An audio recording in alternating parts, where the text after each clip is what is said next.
Mind capsule میں خوش آمدید۔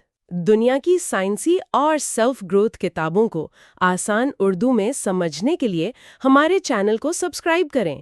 آج کی اس گہری گفتگو میں ہم ڈیوڈ جے شوارٹز کی ایک بہت ہی مشہور اور کلاسک کتاب دی میجک آف تھنکنگ بگ، اس کے اہم ترین نکات کو ڈی کوڈ کریں گے۔ بالکل، اور یہ ایک ایسی کتاب ہے جو کامیابی کے بارے میں ہمارے سارے روایتی خیالات کو بالکل ہلا کے رکھ دیتی ہے۔ جی ہاں، بالکل ایسا ہی ہے۔ اور اس کتاب کا جو سب سے بڑا اور حیران کن دعویٰ ہے نا، وہ یہ ہے کہ کسی بھی انسان کی کامیابی کا تعلق اس کی ذہانت یعنی آئی کیو یا اس کی ڈگریوں سے نہیں ہے، اور نہ ہی اس کے کسی خاندانی پس منظر سے ہے۔ صحیح کہا آپ نے۔ ہاں، بلکہ اس کا سیدھا سیدھا تعلق انسان کے سوچ کے سائز سے ہے، یعنی آپ کتنا بڑا سوچتے ہیں۔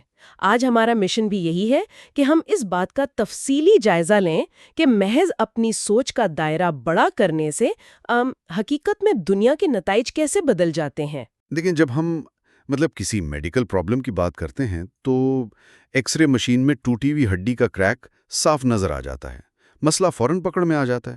لیکن جب بات انسانی کامیابی کی ہو تو یہ ایکس رے مشین بالکل کام کرنا چھوڑ دیتی ہے۔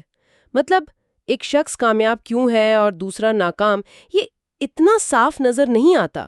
بالکل نہیں، اور اس دھندلے پن کی سب سے بڑی وجہ ہمارا وہ معاشرتی بیانیہ ہے جس کی بچپن سے ہی ہمارے دماغ میں پروگرامنگ کر دی جاتی ہے۔ یعنی وہ خیالات جو ہمیں ہر طرف سے سننے کو ملتے ہیں۔ جی بالکل، معاشر ہمارے دماغ میں ایک خود ساختہ ایکس رے مشین فٹ کر دیتا ہے جس کے مطابق کامیابی کے لیے اعلیٰ تعلیم، مخصوص ڈگریاں یا پھر جینیاتی خوش قسمتی ہونا بہت ضروری ہے۔ اچھا، اسی چیز کو کتاب میں وہ سیکنڈ کلاس اسٹریٹ کہا گیا ہے نا؟ ہاں، دوسرے درجے کی سڑک، کیونکہ ہمیں ہر طرف سے یہی پیغام ملتا ہے کہ بڑے خواب دیکھنا حقیقت پسندی نہیں ہے، یا یہ کہا جاتا ہے کہ یار اوپر تو بہت مقابلہ ہے، درمیانی راستے پر ہی گزارا کر لو، اور لوگ بغیر ثبوت کے اسے سچ مان لیتے ہیں۔ بالکل، اور دلچسپ بات یہ ہے کہ یہ کتاب اس پورے روایتی پیمانے کو جڑ سے اکھاڑ دیتی ہے۔ لیکن اس سے پہلے کہ ہم یہ دیکھیں کہ بڑی سوچ واقعی کیسے کام کرتی ہے، مجھے لگتا ہے یہ سمجھنا ضروری ہے کہ اصل میں کامیابی کی تعریف ہے کیا۔ یہ بہت اہم پوائنٹ اٹھایا آپ نے، کیونکہ اکثر لوگ کامیابی کو بس بینک اکاؤنٹ میں موجود پیسوں سے ہی ناپتے ہیں۔ ہاں، حالانکہ کتاب اسے ایک مکمل پیکج کہتی ہے۔ کامیابی کا مطلب صرف پیسہ کمانا نہیں ہے، بلکہ اس میں آپ کی خوشی، معاشرے میں آپ کی عزت اور ذہنی آزادی بھی شامل ہے، اور سب سے بڑھ کر مایوسیوں اور ڈر سے نجات ملنا۔ جی، کامیابی وہ احساس ہے جب انسان اپنی زندگی سے پوری طرح مطمئن ہو اور اپنے پیاروں کے لیے ایک مضبوط سہارا بن سکے۔ اور دیکھیں، ہر انسان کی بنیادی فطرت یہی ہے کہ وہ یہ سب حاصل کرنا چاہتا ہے۔ کوئی بھی شخص شعوری طور پر یہ تو نہیں سوچے گا نا کہ وہ ایک اوسط درجے کی یا سمجھوتوں سے بھری ہوئی زندگی گزارے۔ بالکل، کوئی بھی خود کو سیکنڈ کلاس شہری نہیں ماننا چاہتا۔ تو پھر سوال یہ ہے کہ جب منزل سب کی ایک ہے تو سب وہاں پہنچ کیوں نہیں پاتے؟ یہ واقعی سوچنے والی بات ہے۔ مصنف اس کا جواب یہ دیتا ہے کہ اصل فرق وسائل کا نہیں ہوتا، بلکہ اس سوچ کا ہوتا ہے جو دماغ میں چل رہی ہے۔ جو بڑا سوچتا ہے وہ ان رکاوٹوں کو بھی پار کر لیتا ہے جہاں باقی لوگ بس ہار مان کر رک جاتے ہیں۔ اس بات کو سمجھنے کے لیے مجھے کتاب میں دی گئی وہ سیلز مین ہیری کی مثال بہت زبردست لگتی ہے۔ وہ بڑی دلچسپ کیس سٹڈی ہے۔ ارے ہاں، ہیری والا واقعہ وہ تو پوری کتاب کی جان ہے۔ میں بتاتی ہوں۔ تصور کریں کہ ایک بڑی کمپنی کی سالانہ سیلز میٹنگ چل رہی ہے۔ مارکیٹنگ کا وائس پریزیڈنٹ سٹیج پر آتا ہے اور وہ ہیری کو سب کے سامنے کھڑا کرتا ہے۔ ہیری دیکھنے میں بالکل ایک عام سا نارمل سا انسان ہے، بالکل اوسط درجے کا۔ جی، لیکن حیران کن بات یہ تھی کہ اس سال ہیری نے اپنی سیلز سے $60,000 کمائے تھے۔ ارے واہ، 60,000! ہاں، جبکہ جو باقی سارے سیلز مین تھے ان کی اوسط کمائی صرف $12,000 تھی۔ ہیری نے اسی کمپنی میں رہ کر باقیوں سے پورے 5 گنا زیادہ کمایا۔ اب عام ذہن تو یہی سوچے گا کہ شاید ہیری کا آئی کیو باقیوں سے 5 گنا زیادہ ہوگا، یا پھر اس نے دن میں 20 گھنٹے کام کیا ہوگا۔ بالکل، لیکن اصل وجہ کیا تھی؟ دیکھیں، جب کمپنی نے اس فرق کو سائنسی بنیادوں پر چیک کیا نا، تو رزلٹ حیران کن تھے۔ ٹیسٹ سے ثابت ہوا کہ ہیری کی ذہانت بالکل نارمل تھی۔ اس کا علاقہ، اس کی تعلیم، اس کی صحت، سب کچھ باقی سیلزمین جیسا ہی تھا۔ یہاں تک کہ اس نے چھٹیاں بھی دوسروں سے زیادہ لی ہوئی تھیں۔ ہاں، اس نے ٹائم کے لحاظ سے ان سے زیادہ کام بالکل نہیں کیا تھا۔ تو پھر وہ جادوئی عنصر کیا تھا جس نے اس کی سیلز کو 5 گنا بڑھا دیا؟ وائس پریزیڈنٹ نے یہی نتیجہ نکالا کہ ہیری اور باقیوں میں صرف ایک فرق تھا، اور وہ تھا اس کی سوچ کا سائز۔ ہیری کی سوچ باقیوں سے 5 گنا بڑی تھی۔ جب وہ کسی کسٹمر سے ملتا تھا تو وہ چھوٹے نتائج پر سمجھوتا کرنے کے لیے تیار ہی نہیں ہوتا تھا۔ تو یعنی بڑی توقعات کا ہونا بھی ایک نفسیاتی میکانزم کے طور پر کام کرتا ہے؟ بالکل کام کرتا ہے۔ جب کوئی 5 گنا بڑے رزلٹ کی امید رکھتا ہے نا، تو اس کا دماغ خود بخود روایتی اور سست طریقوں کو مسترد کر دیتا ہے۔ وہ ایسے ہائی لیوریج طریقے ڈھونڈتا ہے، مطلب ایسے راستے نکالتا ہے جو اسے بڑے ہدف تک پہنچا سکیں۔ اور اس سے انسان کا اعتماد اور بات کرنے کا انداز بھی بدل جاتا ہے، جو کسٹمر بھی محسوس کرتا ہے۔ 100%۔ آپ بینک اکاؤنٹ کا سائز دیکھ لیں یا خوشی کا سائز، یہ سب دراصل آپ کی سوچ کے سائز کے ہی تابع ہیں۔ کہ اونچے عہدوں پر مقابلہ بہت سخت ہوگا۔ ہاں، عام طور پر یہی سمجھا جاتا ہے۔ لیکن ایک پرسنل سلیکشن ایگزیکٹو کا کہنا ہے کہ $10,000 سالانہ والی نوکری کے لیے $50,000 والی نوکری کے مقابلے میں 50 سے 250 گنا زیادہ درخواستیں آتی ہیں۔ یعنی رش فرسٹ کلاس ایونیو پر نہیں ہے؟ بالکل نہیں، سارا رش اس سیکنڈ کلاس سٹریٹ پر ہے جہاں چھوٹی سوچ والے ایک دوسرے کو دھکے دے رہے ہیں۔ یہ تو واقعی اس بیانیے کو باطل کر دیتا ہے کہ لیڈرز بہت ہیں اور موقع کم۔ حقیقت تو الٹا ہے، اوپر کا راستہ بالکل سنسان پڑا ہے، بس وہاں قدم رکھنے اور ہمت کرنے والوں کی کمی ہے۔ لیکن یہاں ایک الجھن پیدا ہوتی ہے۔ اگر کوئی صرف یہ سنے کہ بڑی سوچ سے کامیابی ملتی ہے تو وہ تو کہے گا کہ یہ وہی لا آف اٹریکشن یا خیالی پلاؤ والی باتیں ہیں۔ ہاں، وہ ٹاکسک پازیٹیوٹی جسے آج کل کہتے ہیں۔ بس یہ مان لے کہ وہ کروڑ پتی بن جائے گا اور چھت پھاڑ کر پیسے گرنے لگیں گے۔ دنیا میں کروڑوں لوگ روز کہتے ہیں کہ کاش میں امیر ہو جاؤں۔ تو پھر محض خواہش کرنے اور کتاب کے بتائے ہوئے اس اصول میں کیا فرق ہے جسے بلیو یو کین سکسیڈ کہا گیا ہے؟ یہ فرق سمجھنا مطلب کامیابی کی نفسیات کا سب سے نازک پہلو ہے۔ صرف خواہش کرنا یعنی وشفل تھنکنگ، یہ ایک بہت ہی پیسو یا غیر فعال حالت ہے۔ جب کوئی کہتا ہے نا کہ کاش میں یہ کر سکوں، تو اس کے پیچھے ایک گہرا شک چھپا ہوتا ہے۔ دماغ کو سگنل ملتا ہے کہ شاید یہ کام ناممکن ہے، بس کوئی لاٹری لگ جائے۔ یعنی وہ بس ایک معجزے کی امید کر رہا ہوتا ہے۔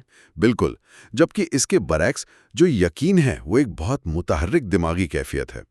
جب دماغ یہ فیصلہ کر لیتا ہے کہ کوئی کام ہر صورت ممکن ہے، تو نیورو سائنس کے مطابق دماغ کا ایک حصہ ہوتا ہے ریٹیکولر ایکٹیویٹنگ سسٹم، جسے RAS کہتے ہیں، وہ فوراً متحرک ہو جاتا ہے۔ یعنی وہ فوراً راستے اور حل تلاش کرنا شروع کر دیتا ہے۔ جی ہاں، دماغ اپنے اندر کے تمام بہانے بند کر دیتا ہے اور ہاؤ ٹو ڈو اٹ، یعنی یہ کام کیسے کیا جائے، اس موڈ میں چلا جاتا ہے۔ پختہ یقین انسان کے اندر وہ طاقت اور مہارت پیدا کر دیتا ہے جس کی اسے ضرورت ہوتی ہے۔ ارے واہ، اس کی بڑی زبردست مثال کتاب میں خاتون کی ہے جو موبائل ہومز کا بزنس شروع کرنا چاہتی تھی۔ سننے والوں کے لیے یہ واقعہ بڑا اہم ہے۔ جی، جن کے پاس وسائل کی کمی کا رونا ہوتا ہے، ان کے لیے تو یہ بہت بڑا سبق ہے۔ بالکل، اس خاتون کے پاس کل جمع پونجی صرف $3,000 تھی، اور سب جاننے والوں نے اسے ڈرایا کہ بھائی اس بزنس کے لیے تو لاکھوں ڈالر چاہیے، مارکیٹ میں پہلے ہی بڑے بڑے مگرمچھ بیٹھے ہیں۔ ہر سب سے بڑی بات، اس کے پاس تو کوئی بزنس کا تجربہ بھی نہیں تھا۔ ہاں، سرے سے کوئی تجربہ نہیں تھا۔ عام حالات میں تو کوئی بھی اچھا بھلا انسان یہ باتیں سن کر پیچھے ہٹ جائے۔ اگر وہ اوسط درجے کی سوچ رکھتی تو یقیناً وہ ہار مان لیتی، لیکن اس کے پاس وہ ذہنی ہتھیار تھا جو سرمائے اور تجربے دونوں پر بھاری پڑ گیا۔ اس نے حقیقت کو تسلیم کیا کہ ہاں، میرے پاس پیسہ کم ہے، تجربہ نہیں ہے، لیکن اس کا یہ پکا یقین تھا کہ وہ اس شہر میں موبائل ہومز کو سب سے بہتر انداز میں بیچ سکتی ہے۔ اور اسی یقین کا نتیجہ تھا کہ اس نے 2 سرمایہ کاروں کو اپنا پیسہ لگانے پر قائل کر لیا، اور تو اور ایک بڑی ٹریلر بنانے والی کمپنی کو بھی راضی کر لیا کہ وہ بغیر ایڈوانس رقم کے اسے مال دیں۔ اور پہلے ہی سال اس نے کتنی سیلز کی بھلا؟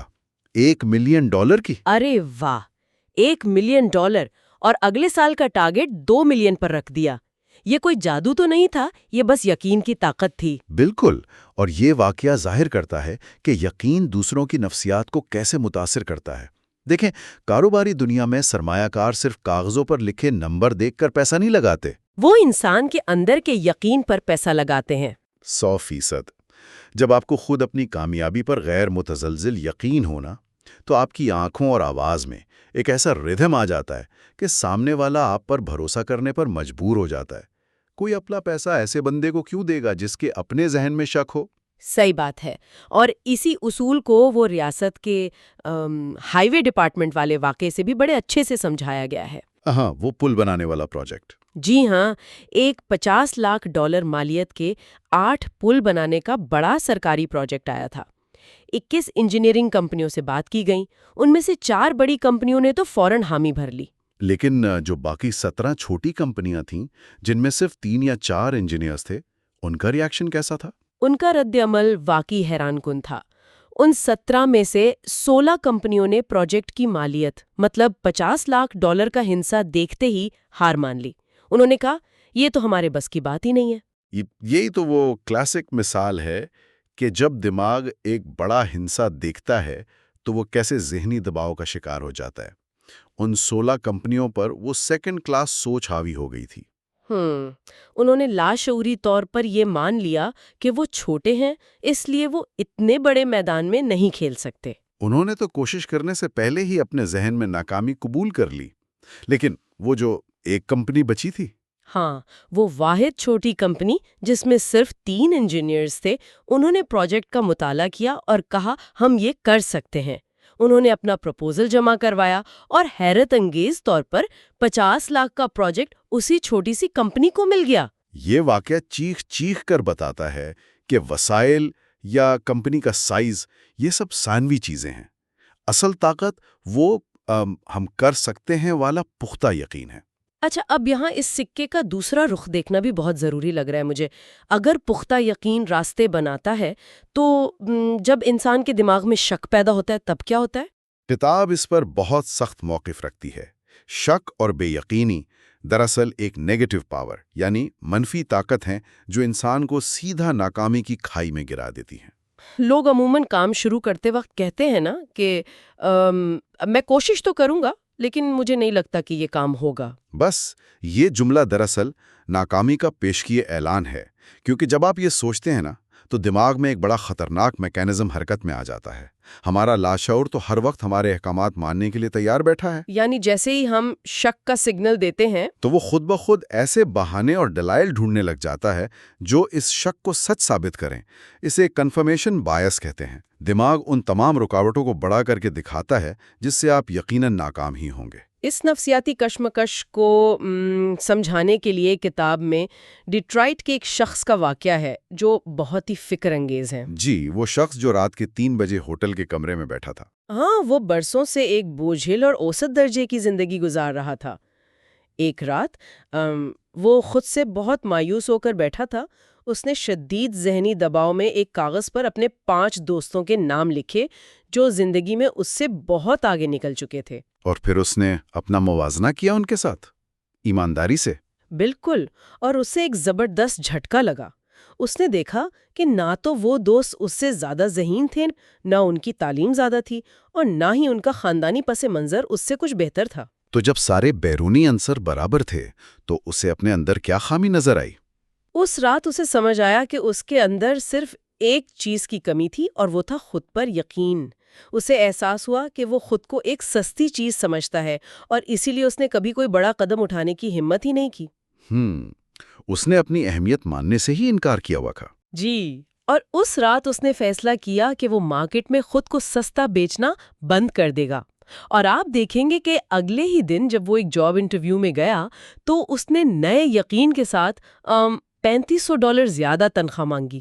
اور حیران کن بات یہ ہے کہ اسے وہ نوکری فوراً مل بھی گئی، کیونکہ جب اس نے خود پر یقین کیا تو انٹرویو لینے والوں کو بھی اس پر یقین آ گیا۔ یہ واقعہ در حقیقت اس بات کی شاندار عکاسی کرتا ہے کہ انسان اپنی ہی سوچ کا قیدی ہوتا ہے۔ مصنف نے اس پورے عمل کو سمجھانے کے لیے ایک بڑی زبردست تشبیہ دی ہے، تھاٹ فیکٹری کی تشبیہ۔ ہاں، کہ ہمارا دماغ ایک خیالات پیدا کرنے والا بہت بڑا کارخانہ ہے۔ جی، اور اس کارخانے کو چلانے کے لیے دو بہت ہی محنتی مینیجرز رکھے گئے ہیں۔ ایک ہے مسٹر ٹرائمف یعنی فتح کا مینیجر جس کا کام مثبت سوچ بنانا ہے، اور دوسرا مسٹر ڈیفیٹ یعنی شکست کا مینیجر جو منفی خیالات پیدا کرتا ہے۔ اور یہ دونوں مینیجرز اتنے فرمانبردار ہیں کہ یہ کبھی بغاوت نہیں کرتے۔ دماغ کو جو سگنل ملتا ہے وہی مینیجر کام شروع کر دیتا ہے، پیٹ کے پاس جاتا ہے نا۔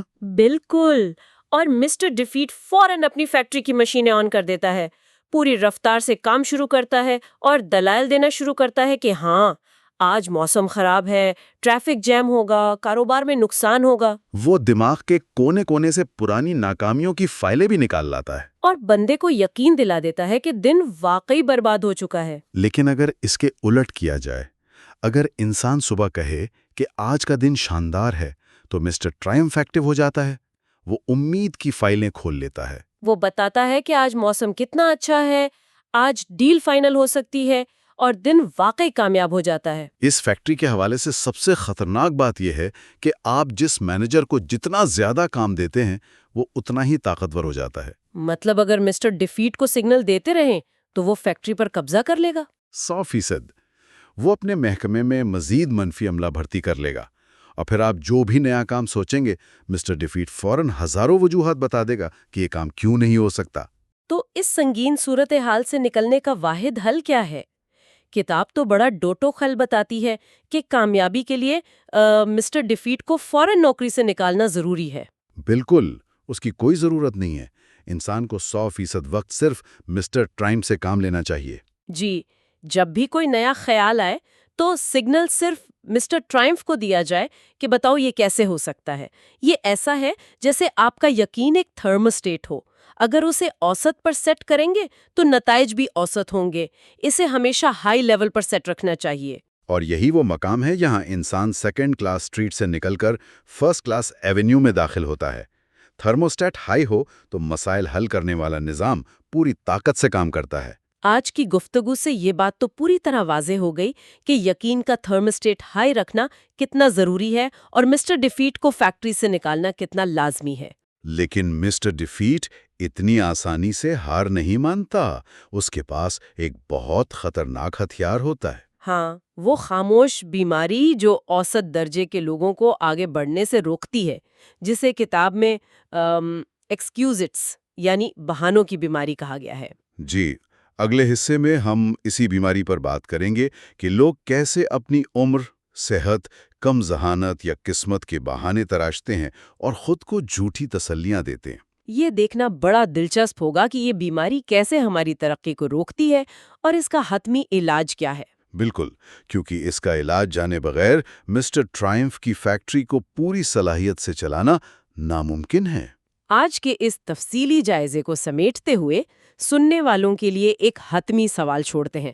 چونکہ ہم سب اپنے خیالات اور یقین کی پیداوار ہیں، تو ہمیں سوچنا چاہیے کہ ہم روزانہ اپنے دماغ کی اس فیکٹری کو کون سی خوراک دے رہے ہیں۔ کیا ہم وہ ذہنی خوراک دے رہے ہیں جو ہمیں شاندار زندگی کی طرف لے جائے، یا وہ منفی خوراک جو ہمیں سیکنڈ کلاس زندگی تک محدود کر دے؟ بالکل، یہ وہ فیصلہ ہے جو مستقبل کا تعین کرتا ہے۔ اس پر ضرور سوچ و بچار کیجیے گا۔ آج کے لیے اتنا ہی، اپنا خیال رکھیں۔